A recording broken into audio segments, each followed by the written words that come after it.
If we're going into overthinking mode, it's basically our brain telling us what if scenarios that are out of our control. Today I'll be sharing 18 tips with you to shift our mindset from what we can't control to what we can. Let's get into it. Hello, my name is Miri. Thank you so much for coming back, or welcome if you're new here. As mentioned in the intro, we're focusing today on what we can control. And I think this video might be a little shorter, but I never know. I'll put the disclaimer on the bottom of the screen. But yeah, these are just 18 tips that you can remind yourself of if you're going into your overthinking spiral. If you notice yourself overthinking, that's an important first step. And so the first thing you can do that you have control over, and to shift your perspective a little bit away from the overthinking, is what am I in control of? You're in control of your mood. Being happy, being uplifting, surrounding yourself with people that lift you up is your choice. So I know sometimes when we get up on the wrong foot and something happens at school or work, it might be just 10 seconds out of your day that were really bad. But focus on the things that actually work in your favor, and even just going out in nature or calling up a friend that you trust can lift your mood up. You can dance, you can sing, whatever helps you brighten up your mood, but you're in control of that. Second one is your thoughts. That one's a little tricky, I think, sometimes, especially if we're in our overthinking mode. But what helped me is to think about, is the overthinking mindset, like what I'm trying to control right now, is it helping me in any way? And if the answer is no, then obviously the choice is like, okay, what can I think about that is more uplifting? And with focusing on your thoughts, I think it's also important to know that we are in control of our thoughts. We decide what we think. There's not somebody else there to put thoughts in our mind. We control that. And so the what if scenario can also go in a positive way, where we think of like, oh, what if actually I'm thinking is turning out to be the best case scenario instead of the worst case scenario. And just to shift your mindset a little bit, sometimes it also just helps like talking to other people, and maybe sometimes ask yourself, is what I'm thinking the actual truth, or am I just making scenarios up in my mind? And I can talk about my own experience. Sometimes it's just scenarios that I make up, and it's just getting bigger and bigger in my head. And if I ask myself the question, are these actual the facts, or am I just going into an imaginary world where I'm making this a lot bigger than it is right now? Number 3, how honest you are with yourself, with others. If you're not feeling great, you're not feeling great, and that is okay. Just check in with yourself and ask yourself, how am I feeling? And was this a good thing that I did?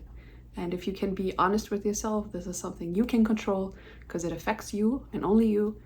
It's a good way to start to be more present and in the moment. Number 4, what media you consume.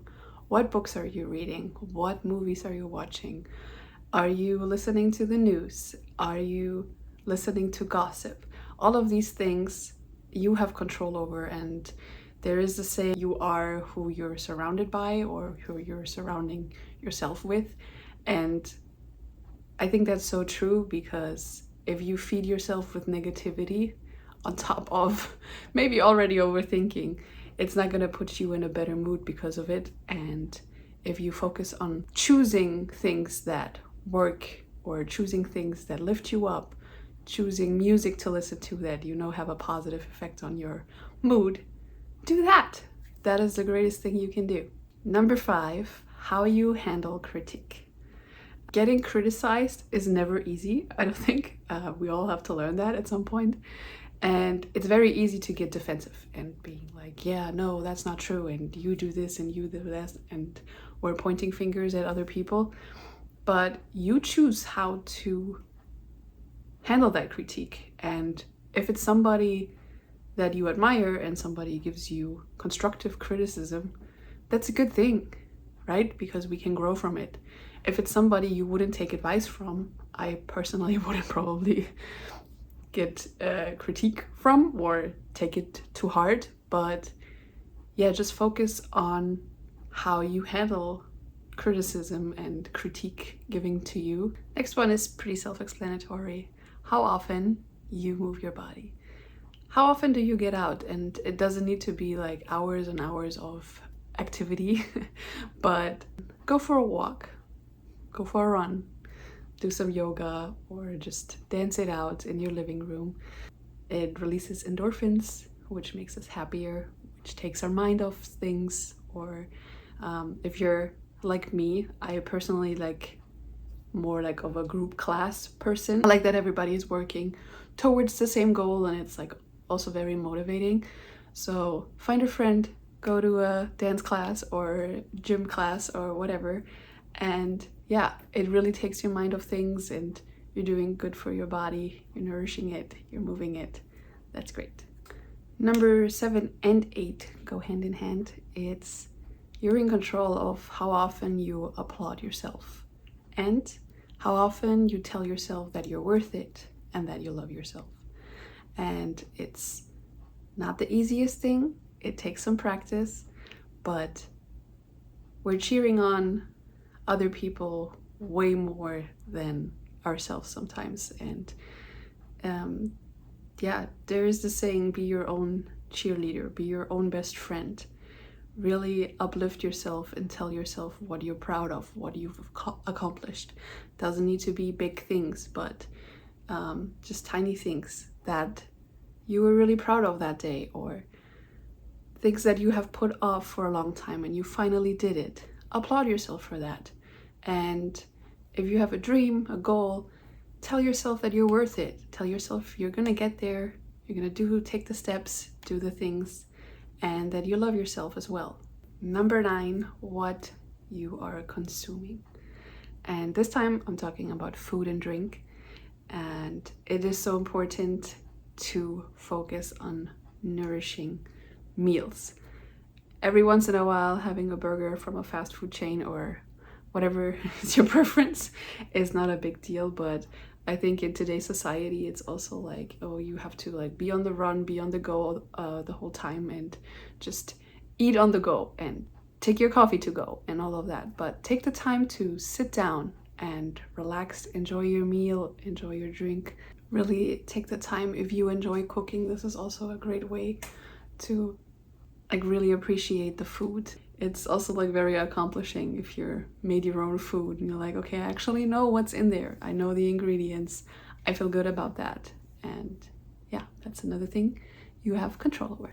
Number 10, I mentioned that in the beginning, but who you are surrounding yourself with. Who are the people you're surrounded by? And how much time do you spend with them? If you feel not recharged, not positively uplifted after hanging out with people, the group of friends, maybe just cut back a little bit and see what happens, because again, you are who you are surrounded by. And if you have constantly negative people or people you can't be fully yourself with, or you have to be afraid to say what you have accomplished because they're so jealous and they will tell you in your face, or they're like energy vampires, as I like to call them, take a step back. Toxic relationships, and just say no more. I'm choosing who I'm surrounding myself with. I actually have a video on how to protect your energy. I will link that above and below so you can check it out. Number 11, how loving you are with yourself and how you talk to yourself.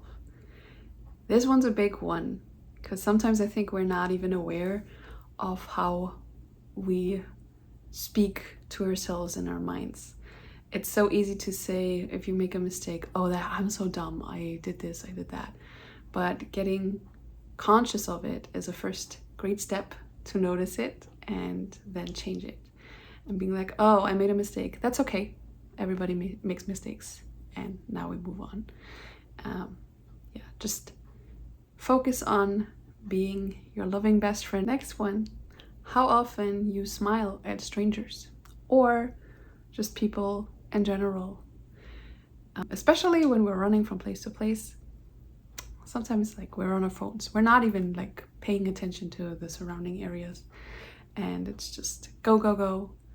But smile at a stranger, see what happens. Or say hello to somebody you don't know. It can really uplift your day, and you are in control of that too. And if they don't smile back, maybe they're going home that night and be like, oh, my day was really bad today, but that one random person that I met on the street that smiled at me really made my day today. Number 13, what are you doing in your free time? Are you spending your time at home on Netflix, chilling, not doing anything? Nothing wrong with that. If it's happening a lot, maybe change it up a little bit. You're in charge of what you're doing in your free time. Go sign up for a class that you've always wanted to try, or meet up a friend that you haven't seen. Go for brunch, lunch, whatever. You have the choice to choose your own free time. What do you do with it? And if that's getting cozy at home, watching a movie, that is totally okay. Just find something that really uplifts you and where you can feel really relaxed, really entertained, engaged, and just happy. Number 14, you are in control of how hard you are on yourself. And I'm not gonna say anything to that, just think about it. If you would be as hard on yourself as on other people if they would have made the same mistake. Think about it. If you would be as hard on your best friend or anybody else you love, or if you're just really extra hard on yourself. After failing, do you give up on yourself or do you keep going? And yeah, failing at something, making mistakes, never good feeling, but choose to see the perspective of what have I learned? What can I gain from this? And the next time I won't start where I came from because I already had experiences, and that already puts me on a higher point for the next time I'm trying. Number 16, you are in control if you focus on lack or abundance. And I mean, mindset wise, do you focus on the things that are missing in your life? Do you focus on what other people have, what you don't have? Or are you finding gratitude in your everyday life and being like, okay, I might not have this, but I have all of these other things that I'm really grateful for. And if you watched any of my manifestation videos, you know that an abundance mindset is so important. Gratitude is so important because then we're inviting more of the good things in our life. If we're focusing on the lack, there's always going to be more things that are lacking in our life. So choose an abundance and growth mindset. Number 17, this one's a big one. You are in control of either releasing old pain and letting it go and deciding to heal, or holding on to it. And the topic forgiveness is a really huge topic, and in general, if you are forgiving somebody, it never means that if somebody has hurt you, that it was okay for them to do that. That's not what I'm saying at all. But if we choose to move on from that pain that is holding us back, we can heal ourselves and free ourselves from the thought. Sometimes it's just time to let things go so we can move on with our lives. And number 18, the last one, you are in control of what you believe. You are in control of what you believe about yourself, about the world, about your goals and dreams, and don't let anybody hold you back. If you have a vision, something that you want to work for, really truly believe in it. It's your right, and this is what you can control.